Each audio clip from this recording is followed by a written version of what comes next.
हम KDB public school के अंदर है, देखा जाए बहुत बड़ा कल्चर प्रोग्राम है। तमाम शहर के बड़े बड़े नामी स्कूल भी इसमें सम्मिलित हो रहे हैं और प्रोग्राम की डिटेल के बारे में आपसे जानना चाहूँगा। सबसे पहले आपका परिचय और उसके बाद में डिटेल बता दीजिए। मैं doctor Mukta Sharma, HOD music department, KDB public school.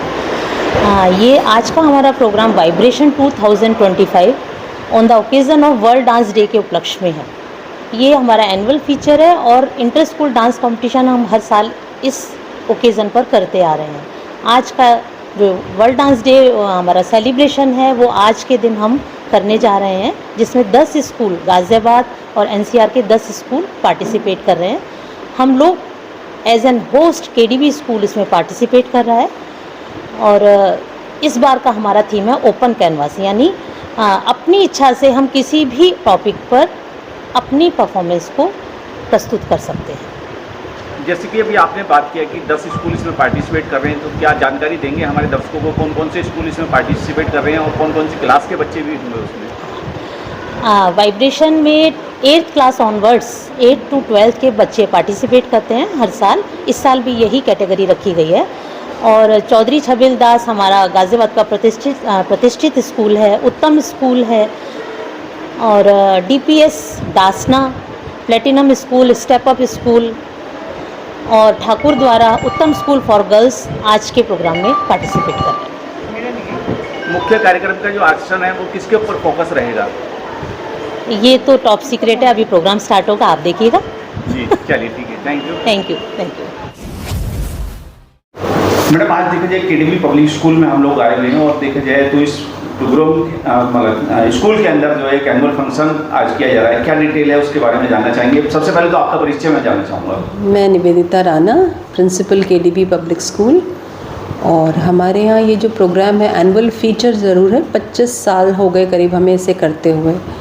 2001 से स्टार्ट हुआ था और बीच में कोरोना काल के दौरान थोड़ा सा मतलब रोका गया। उसके बाद हर साल हम ये करते आए हैं।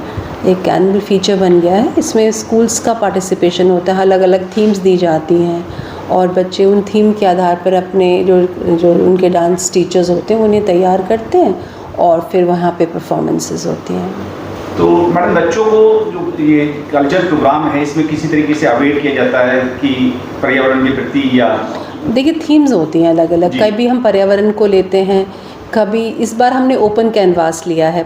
थीम हमारी ओपन कैनवास है, जिसमें जिसको जिस शैली का नृत्य करना आता है, जो भी टीचर जिस तरह से प्रिपेयर करे बच्चों को, वो बच्चे यहाँ परफॉर्म करते हैं। और अलग अलग इशूज़ होते हैं। एक बार हमने बेटी बचाओ के अभियान के ऊपर लिया था। एक बार हमने लास्ट टाइम जो हमारी थीम थी वो था कि जो कूड़ा कचरा जमा करते हुए बच्चे, उनको किस तरह से देखा जाता है समाज में और वो उनका क्या रोल है, क्या उनके बिना हमारा जीवन संभव है। तो हम उन्हें हे दृष्टि से देखते हैं, लेकिन क्या उनके बिना हमारा अपना जीवन संभव है। तो ये कुछ मुद्दे हैं जो हम हर बार उठाते हैं और कोशिश यही रहती है कि जितनी जागरूकता ला सके, बच्चों के कोमल दिमागों पे, हृदयों में परिवर्तन ला सके, ये हमारा प्रयास रहता है हमेशा। मैडम, देखा जाए शिक्षा के माध्यम से आदमी अपनी समाज की, अपने घर परिवार की अपनी उन्नति कर सकता है, तो शिक्षा के महत्व के बारे में थोड़ा सा कुछ बताएंगे, कुछ कहेंगे? देखिए, शिक्षा का महत्व तो हम सब जानते हैं। आज हम जिस स्थिति पर पहुंच रहे हैं, हम जिस पोजीशन पे पहुंचे, तो शिक्षा के बिना असंभव था। और बच्चों को भी यही सिखाना है कि शिक्षा महत्वपूर्ण हिस्सा है जीवन का और आगे बढ़ने के लिए उन्हें शिक्षा, मुझे लगता है कि जो एक सीरियसनेस ज़रूरी है पढ़ाई में, वो बहुत उसका बहुत बड़ा कहते हैं कि श्रेय जाता है शिक्षिकाओं पर, शिक्षकों पर और घर के वातावरण पर।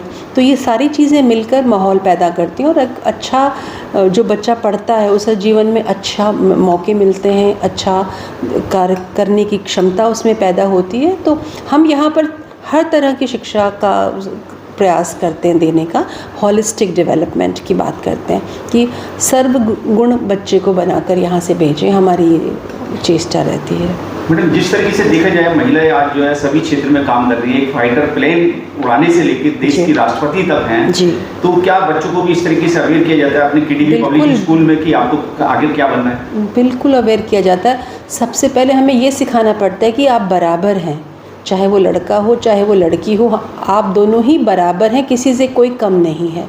जब तक परिवारों में क्लास जैसे कक्षाओं में ये सारी बातें बच्चों पे इनग्रेन नहीं की जाएंगी, तब तक उनको नहीं समझ में आएगा कि समाज जो है वो बराबर की क्षमताओं से बनता है और किसी की क्षमता कम नहीं है यहाँ पर।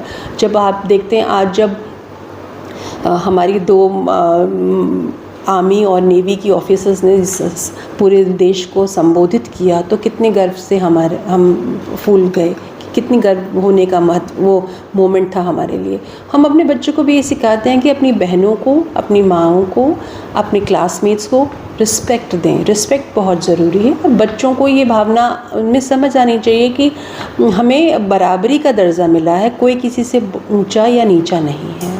जिस तरीके से देखा जाए आज इस कल्चर प्रोग्राम में 10 स्कूल के बच्चे पार्टिसिपेट कर रहे हैं, कहीं ना कहीं वो अपनी प्रतिभा सभी के सामने प्रदर्शित भी करेंगे। क्या उनसे अन्य बच्चों को भी कुछ सीखने को मिलेगा? बिल्कुल मिलेगा। देखिए, डांस करना, नृत्य करना कोई एक दिन का काम नहीं है, एक तरह का डिसिप्लिन है। अगर आप डिसिप्लिन है, अगर आप में वो लगन है तो ही आप किसी क्षेत्र, ये देखिए एक तरह का एग्जाम्पल है बच्चों के सामने, चाहे वो शिक्षा हो चाहे नृत्य हो। जब तक आप में लगन नहीं होगी, जब तक आप में अनुशासन नहीं होगा, आप ये दोनों ही मैदान को पार नहीं कर सकते। और एक ट्रेनिंग भी बहुत ज़रूरी है। आखिर में चलते चलते अपनी तरफ से कुछ मैसेज हो देश के युवाओं के लिए, बच्चों के लिए?